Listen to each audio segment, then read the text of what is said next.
Hey guys, this is Just Incredible and you're watching Pro Wrestling 101. I want to talk to you guys a little bit about what it takes kind of to make it out there in the world of pro wrestling today. I mean, we're at a unique period in time where, things are so difficult with the WWE Developmental Center and guys going to NXT. And really, as we've seen recently, that's kind of the only way you can get into WWE. So the odds are getting harder and harder for regular guys like me who started out on the indies and like a ton of men and women out there to kind of make it. It's kind of disheartening. I think we're going through a very transitional phase in our business. So I kind of want to go over this real quick of what it takes, in my opinion, to make it and what I had to do back in the day in the early 90s to make it. I see a lot of great talent out there. There's no doubt about it. I've been hitting the indies really hard for the past year, traveling all over the world. And I see guys who want it to a certain degree, but they don't take it to the next level. I hear so many 1 year, 2 year guys with only a couple matches under their belt saying, oh, I only got $20 or I didn't get this or I didn't get that. And I'm not, doing the things needed to make it to that next level, much less the WWE level. When I started out, I went to Calgary to train, but after I came home, I went back a month later. I stayed up there for 8 weeks. I went up there 220 pounds and in probably some of the best shape of my life. I was 19 years old. And after my 8-week run and the first 8 matches of my career, I came back 180 pounds. And the reason I came back 180 pounds was because I didn't make a dime up there. I was literally starving towards the end, making no money.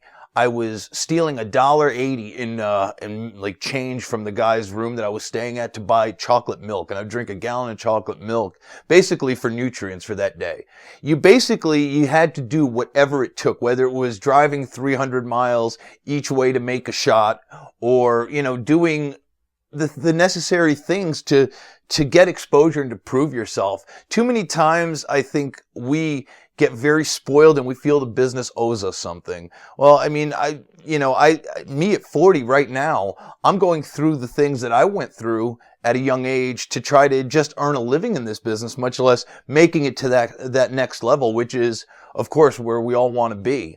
And, without that push, that waking up and doing, the self-promotion, get on Twitter, get on Facebook, have your own websites, look professional. Everybody, I don't understand. There's so many guys on the indies that, are out there and don't have an 8x10. We're supposed to be professional wrestlers. We're supposed to be entertainers. We're supposed to have some sort of semblance of, hey, we're a commodity and we're selling ourselves. And I think we are getting to the point where we feel that the business owes us. I mean, guys, it's a privilege each and every time for any of us, including myself, 21-year veteran, to step in that ring and to perform in front of fans. And I think if we don't take back this business and if we just let kind of the WWE dictate to us, really it's going to be what Vince wanted this whole time is he's going to be the only game in town, which he's trying to do. Now, how do we make it to that next level? I mean, whether it's doing anything you're asked, making as many towns as you can, taking this and treating it like it's where you want to be. I mean, look, if you're going to be, if you're entering the NFL draft and you were a college athlete, I mean, how would you take that? How serious would you make that commitment? We see guys going into the ring at all times. Some guys are in shape, some guys are out of shape. I mean, who are the ones that excel? I've seen so many talented individuals with great look, with great charisma and great athletic ability, not make it because of, conditioning or stuff like that. I mean, recently it's been in the headlines where NXT and WWE have released, guys who haven't been, done what they wanted as far as conditioning. It's up to us. I mean, essentially we are our own boss. We're our own, creation.